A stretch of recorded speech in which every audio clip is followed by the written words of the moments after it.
jóvenes precisamente porque llegamos tarde y porque tiene un impacto terrible en sus vidas y lo hemos visto tarde y empezamos a darnos cuenta de que hay que limitarlo en las clases, hay que limitarlo en su ocio porque es su mayor espacio de socialización. Ahí es donde lo están aprendiendo todo, donde se están relacionando.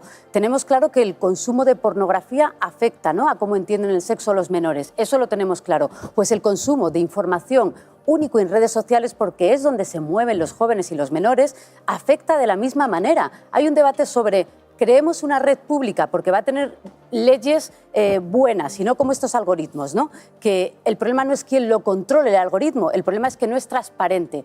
No serviría una red pública porque las redes están basadas en la adicción, en reglas que generan adicción en los jóvenes y que difunden fundamentalmente discurso de odio, difunden desinformación. ¿Y qué herramientas tienen para saber que es una información falsa?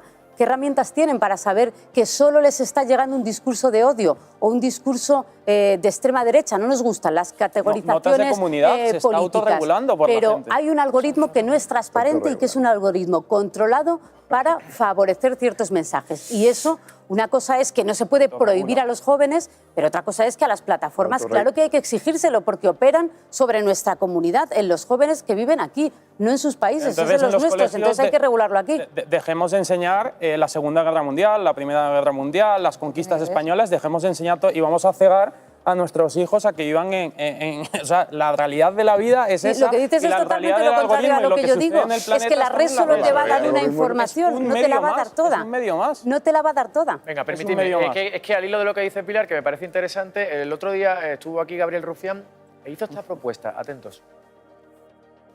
Esta gente tiene unas maquinarias, tiene un poder que hoy en día es mucho más potente que el poder judicial, le veo pesimista, legislativo, que es el poder digital. Por eso le veo pesimista. El poder digital. ¿No hay armas para combatir eso desde la izquierda? Por supuesto. Por ejemplo, una red social pública. ¿Por qué no los estados pueden prohibir redes sociales que manipulen, que intoxiquen, que intenten colar a nuestros, sobre todo jóvenes, vídeos que son terriblemente nocivos, y no puede crear una red libre y pública? Yo creo que no tiene ningún tipo de sentido lo que decía Rufián. Vamos, yo creo que, o sea, sí que estoy de acuerdo en que pues bueno, hay que censurar cierto tipo de contenidos, hay que proteger a los menores y cierto contenido ilegal pues no puede estar en las redes sociales, pero si abres el abanico de la censura y el intervencionismo, pues es muy peligroso, ¿no? Porque al final el propio Mark Zuckerberg es el que decía que los gobiernos han censurado e influido en la opinión pública de forma drástica durante el gobierno demócrata de Biden. Ahora Facebook efectivamente ha sacado también los community notes como tiene Twitter, que al final es democracia abierta para que la propia comunidad sea la que autorregule lo que es cierto y lo que no.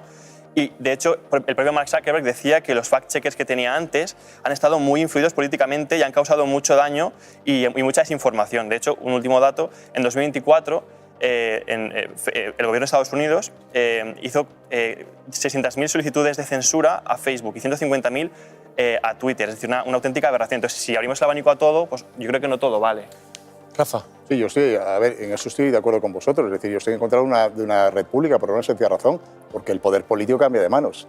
¿Qué pasa, por ejemplo, cuando red pública pasa a manos de la extrema derecha? El problema que estamos viendo actualmente no es un problema de mercado contra Estado, ¿no? Yo creo que nos encerramos en esos maximalismos, Estado contra mercado, ¿no? Y todavía vivimos en esa lógica. Perdona, es que lo que estamos viendo ahora en Estados Unidos es que el hombre más poderoso del mundo, políticamente, Estado, y el hombre más rico del mundo, y recalco lo de hombres, porque todo lo que vimos, el tecnofeudalismo que está diciendo Pedro, todos son hombres, todo es un mundo muy, muy masculino, se unen y no sabemos ni cuáles son los procedimientos democráticos que utilizan unos ni cuáles son los algoritmos que utilizan el otro. No es sentimentalismo utilizar a los hijos, es que es nuestra obligación máxima que tenemos como sociedad y como generación, pero sobre todo como civilización es proteger a nuestros hijos. Y lo que nos está diciendo la autorregulación que ha habido hasta ahora es que se han producido matanzas, que se ha dado un momento de la polarización, que a nuestras hijas actualmente, que ya hemos hecho incluso grandes avances sociales, se las está controlando muchísimo más con las redes sociales, porque ha aumentado el machismo en las redes sociales.